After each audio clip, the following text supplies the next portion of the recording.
Allahümme salli ala Muhammedin ve ali Muhammed. Euzu billahi mineşşeytanirracim. Bismillahirrahmanirrahim. Vel facr ve layalin aşr.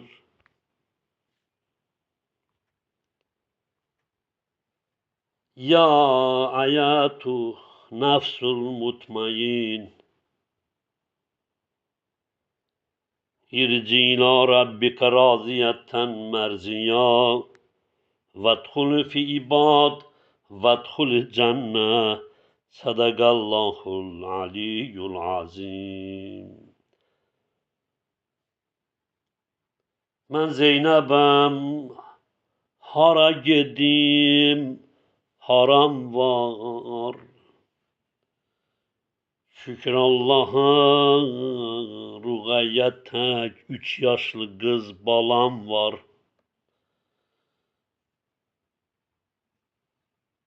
Bir gün saçın yuyub balamın zülfün darırdım. Dedi əmməcan, daraq vurma, çün başımda yaram var. Kərbəla bağ olaydı,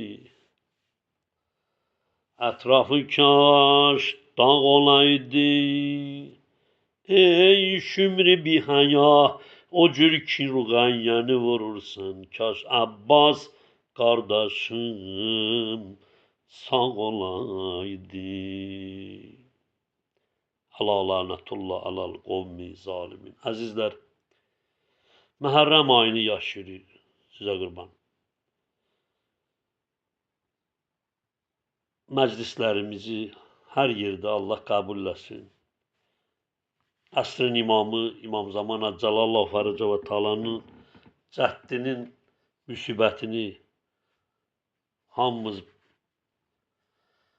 şərikik və qəlbimiz Əhl-i Beytin sevgisi ilə dolub, göz yaşı tökürük. Allah hamılarınızdan qəbul etsin inşallah. İmam əsrin razı olsun, əziz eşidənlər. Həzrət İmam Hüseyin əleyhissalam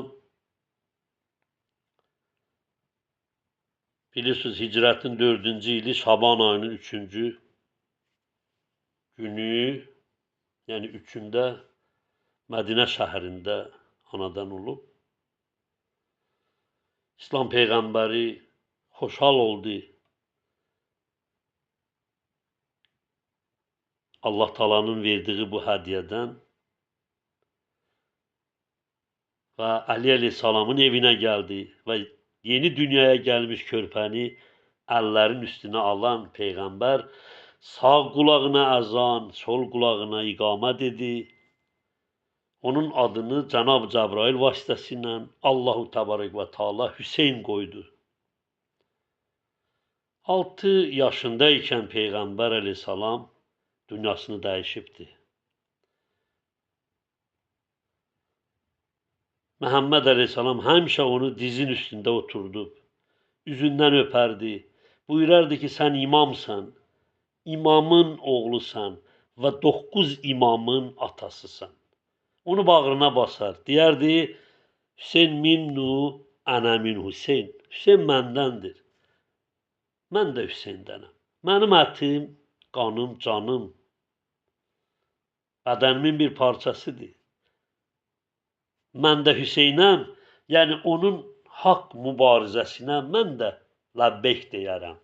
Onun hərəkətin mən də dəstəkləyib və qəbul edirəm. Mənası odur. Yəni onun dediği, etdiği mənim dediyim və etdiyimdir. 30 il əzizlər, İmam Hüseyin atası Əli əleyhissalamla bir yerdə yaşayıb.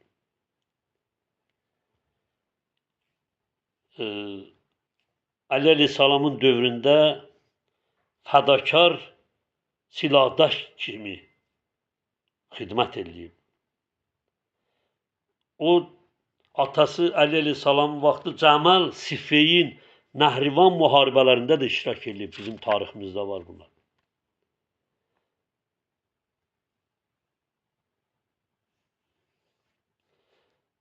İmam Həsənin xəlifəliyi dövrü ki var idi 6 ay müddətində, onun başına gələn müsibətlərə, qəm, kədərə hamısına şərik idi İmam Hüseyn. Muaviyə zorla İslam hökumətini qəsd etdi.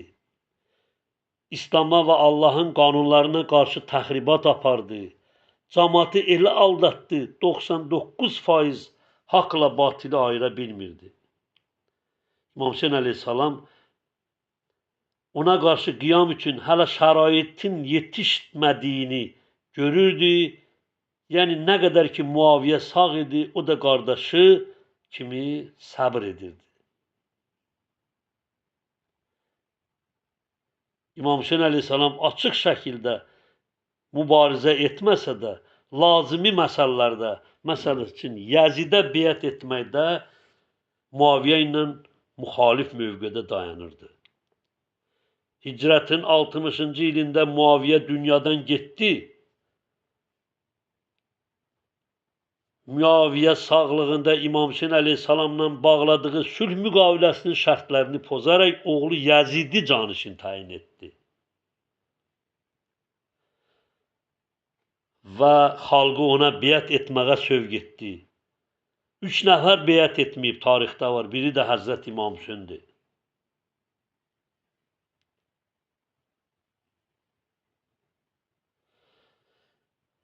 İmam Hüseyn əleyhissalamın yanına Muaviyə Mədinəyə gəlib, oğlum üçün sən də xoşal olaram vəlihət kimi qəbul etməyin təklifi versə də, İmam Hüseyn əleyhissalam bu boyda cinayətlər çiynində nələr etmişsən, biz onu bilirik. Zahirdə özün dindar kimi göstərib, batində bu qədər İslam'a zərbələr vurmusan, bu qədər cinayətlər etmişsən, sənə azlıq mı edir? Hələ oğlun o əyyaş günahlarını da öz çiyninə götürüb aparırsan. Əzizlər, Muaviyə oğlu Yəzidə vəsiyyət edib ki, İmam Hüseynin Peyğəmbər nəslindən olmağını bilirsən, onun hörməti, ona qəlblərdə sevgi çoxdur. Yəni, əgər sənə beyət etməsə, onunla işin olmasın. Hətta bunu deyibmiş. Soruşdu, niyə? O mənə beyət etməsə, mən ona qılınc qaldırmayayım. Dedi, çünki sənin hakimiyyətin qərar tutmaz. Qəlblərdə İmam Hüseynə məhəbbət var. O eşq, o hərarət sənin xilafətin yıxacaq. Buna baxmayaraq, Muaviyənin ölümündən sonra Yəzid xalqı özünə o beyət etdirən xalqı mən sizin əmirviz və başçısıyam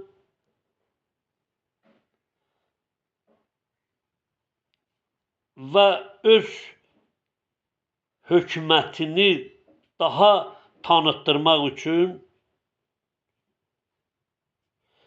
öz hökumətini sübutə yetirmək üçün, belə deyim, adlı sanlı adamlara namalar yazdı ki, hamısı mənə beyət etsin.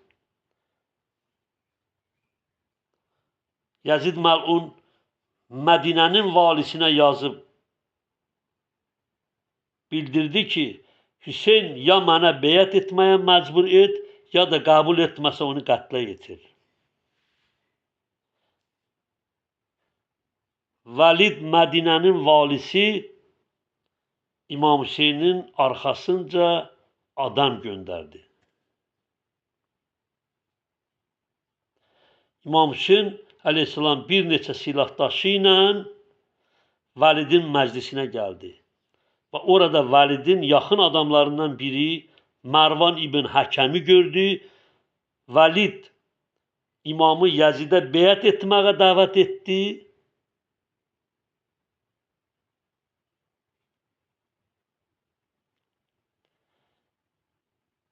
Vəlid imamı Yəzidə beyət etməyə dəvət etdi. İmam Hüseyn isə əleyhissalam cavabında buyurdu, sabah sizə fikrimi bildirərəm. Valid onunla razılaşdı. Ancaq Mərvan dedi ki, əgər İmam Hüseyin əleyhissalam bu məclisdən getsə, daha ondan beyət ala bilməzsən. Əgər indi qəbul etməsə, burada onu qətlə yetir. İmam Hüseyin əleyhissalam Mərvana acıqlandı. Ey alçaq, sən məni öldürürsən? Ertəsi gün İmam Hüseyin əleyhissalamı küçədə rastlaşan Mərvan yenə ona Yezidə biət etməyi məsləhət bildi. İmam bu vaxt çox gözəl bir cavab verdi. İslamın Yezid kimi ləyaqətsiz rəhbəri olanda İslama gərək Fatihə oxuna.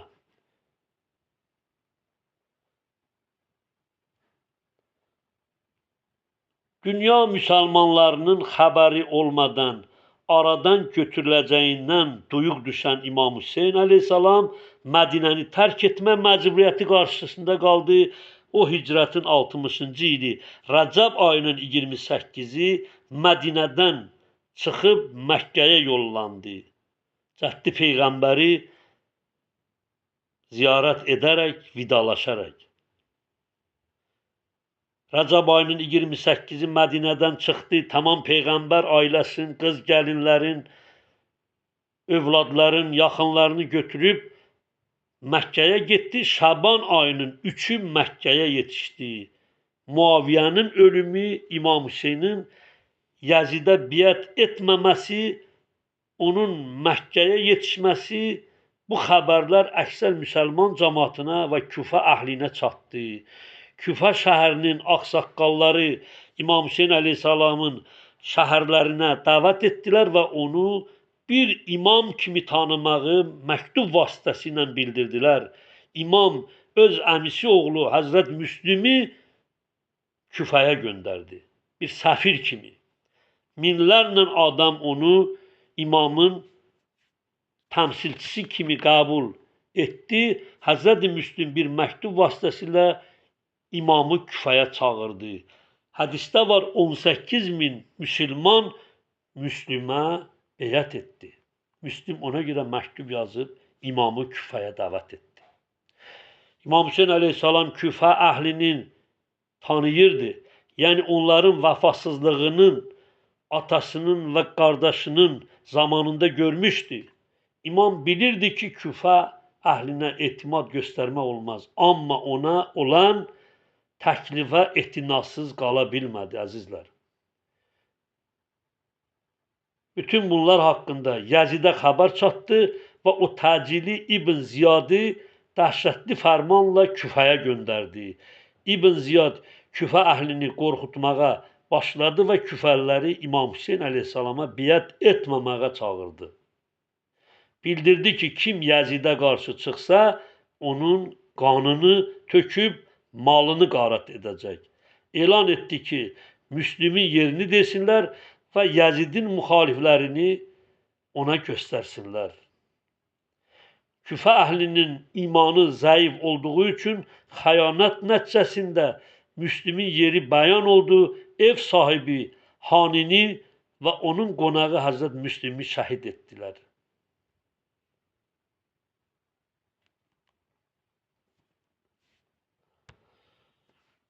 İmam Hüseyin əleyhissalam bu şəhadətdən xəbəri yox idi. Çün Məkkədən artıq çıxmışdı. Zilhiccənin 8-i